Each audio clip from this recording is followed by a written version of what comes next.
half a year ago, I had a similar idea. Of course, I don't have the knowledge to really put it into reality, but I was like, it would be nice if there would be a smart contract that rewards locking up your coins, because most people don't have the time to trade every day because they study and they work.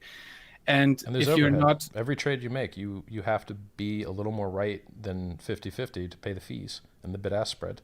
So you pay the slippage and the fees. So you start off losing when you press either buy or sell.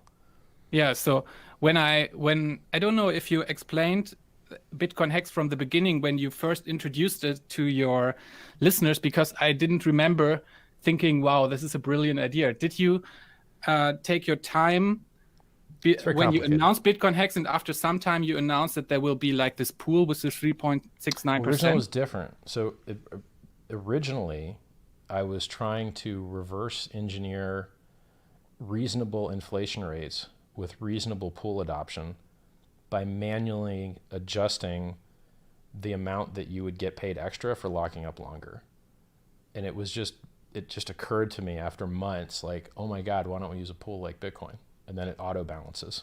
And then if there's too many people staking, which isn't even possible, but if in theory there could be too much staking, well, then it lowers their return on each one, and then maybe less people are happy to jump in, right? And then there's more coins available to trade. So the innovation of the pool probably happened 3-4 months in, after trying to beat that math up, and just like it was the worst looking, hardest spreadsheet you've ever seen. Like because it's very hard to deal with interest, because interest is it's calculus. So interest is measuring a rate of change in relationship to your previous rates of change. It's very, very hard. And the way I figured it out just is awesome. But it wasn't there originally. But yeah, the idea of locking up for a pool and getting interest was always, it's the primary value statement of the currency is no one's using this shit as a currency. Everyone's using it as store value. The best thing any of these things can do is appreciate.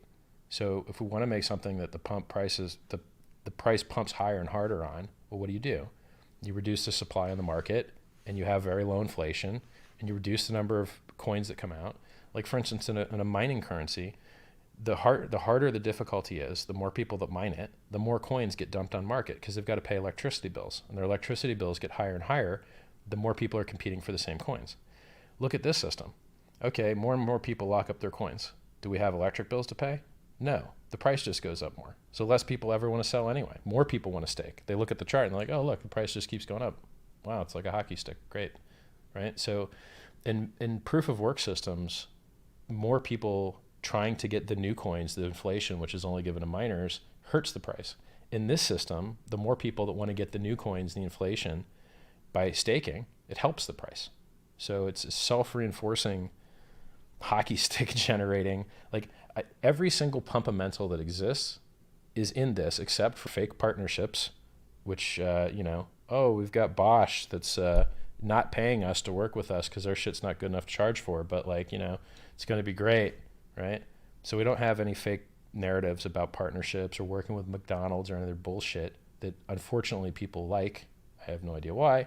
We don't have that, and we don't have minimum buy-in for stakes, right? So in a masternode system, you have not only have you got to have you've got to buy like this number of coins in order to have a masternode. We don't have that because you can't do that trustlessly. Like you'd have to set, if you're trying to set a USD price, then you'd have to have an oracle that you trust to set price, which you can't do that. You'll have the failure at that point. So in this truly trustless thing where there's no like backdoors, there's no secret codes, they're all public functions, you can't have any oracles, right? That just one guy runs. So the only two pumpamentals that are possibly missing are fake partnerships and minimum lockup number of coins. Everything else is the best, right? You're going to get Satoshi's coins. You want Satoshi's coins? Okay. Unless he claims, right? That's a good deal. You want all the coins from the other people that didn't claim? Okay. But now you're going to keep it a secret. You're not going to tell anyone. No, you're not, because then someone else is going to make the referral money.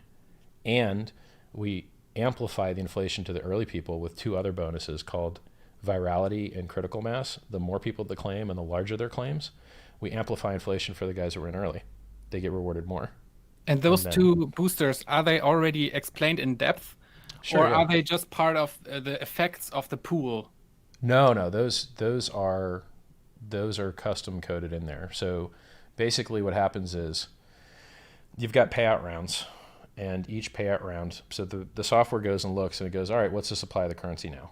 Good, let's inflate it 3.69% over a year, which is, if you want to calculate how to do that math, you go to Wolfram Alpha and you type, so let's assume we're still doing the 10-day periods, 36 power of 1.0369. And then it's going to give you a number, take the one off of it, and that's the number that which every time you multiply that times the currency's value, after you do that 36 times, you end up with 3.69% inflation from the first number. So with that math, it's about 0.1% inflation every 10 days. And then your amount that you get extra interest by staking longer is 0.56% every 10 days. Now we're using 7 days now, so those numbers change a little bit, but the principle is still there, right? So if you stake longer, you'll notice that like the amount of new shares that you're getting to crowd out the other shares is more than the amount of inflation. So you're always going to do better locking for longer and getting a higher number of shares than you would trying to iterate outside the system your own compounding. You won't make as much. What was the thinking behind switching from 10 days to 7 days? Was it just a more human interval since the week is 7 days, or Well, was it a simulation? most of the benefits work on a 7-day period. So the Satoshi rewards work on a 7-day period. But it originally, when with the first developer we were working with, we've gone through a few developers now. It's insane how hard this is to actually build. You would think, oh, I'm just doing an ERC20. This can be real easy. Nope, ain't nothing easy. Absolutely nothing. Like every single thing has been hard. You're working with products that don't have documentation. The documentation's wrong. The rules keep changing. So like, it is hard. Originally, we thought we'd run it at gas limits. So I wanted a 50-year, the longest mortgage you can get is a 50-year mortgage. And I thought, all right, well, then let's copy that same. So we copied the CD lock, you get paid for longer, just like the normal world, right? This is probably the most popular banking product that's not a savings account or a checking account. Probably the CD is the next most popular, right? So we copied that logic, and then we copied the fine system, which is it's a 3-month minimum, right? So if you lock for 3 months and then you leave for 3 months, like you're getting a 3-month penalty, so you're not getting any profit. If you lock for a year to 2 years, you're getting a half a penalty profit, right? So you lose half of what you put in. Then that starts to taper off after. In our system, it doesn't. So if you lock for 50 years, and then if you emergency unlock immediately, you owe 25 years off the bat. You're probably going to zero your account. Now, that's going to be terrible for you, but the staker pool is going to like that you did that because you're going to be zeroing your account into them, and then your carcass is going to be eaten by those guys, right? Let's say you don't end your stake on time. So you've got your shares, you're making your mad gains on paper, they're in the contract, right? And you're supposed to end your stake, but you don't. You've got a 2-week time frame. If within 2 weeks you have not ended your stake, or called this other cool function called good accounting, which anyone can call, okay? So anyone can call this for you. Anyone can clean the system. And does this good accounting call pay the fees for everybody or just for one individual person? It has to be run per person. So I'm not exactly sure how much it would cost to run.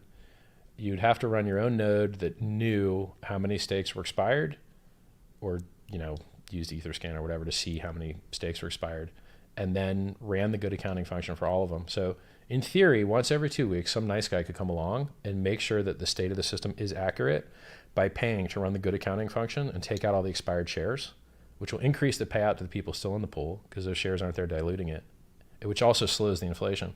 So if a guy leaves his shares in there expired, diluting everyone else's payouts because they have less shares as a ratio because he's sitting in there, he's not going to be making that money though. It's going to be lowering the inflation rate of the system.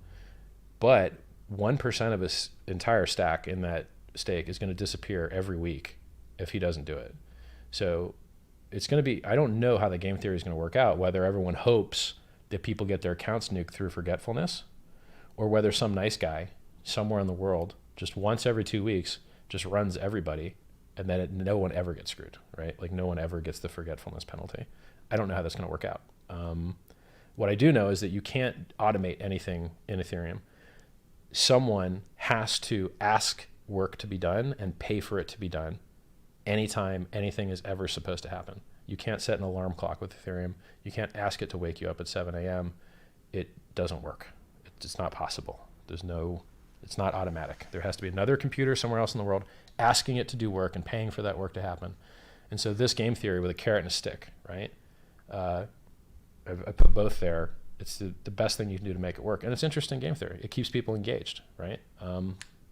It's good not just because it makes the system work. There's also game theory reasons why it's good as well. It's another profit center beyond the inflation. So let's say 100% of coins were locked up and people are just getting paid 3.69% plus, whatever the coin went up. I'm assuming that something that starts at 0 is very likely to go up and not down because you can't go farther than 0 down, right? So now you've got 2 extra profit centers, which are people that ended their stake early, emergency end stake, or people that ended their stake late after the 2-week leniency period. Those are 2 extra profit centers for the staking pool above and beyond the actual inflation. Yeah, I think it's really exciting to see how it's going to play out.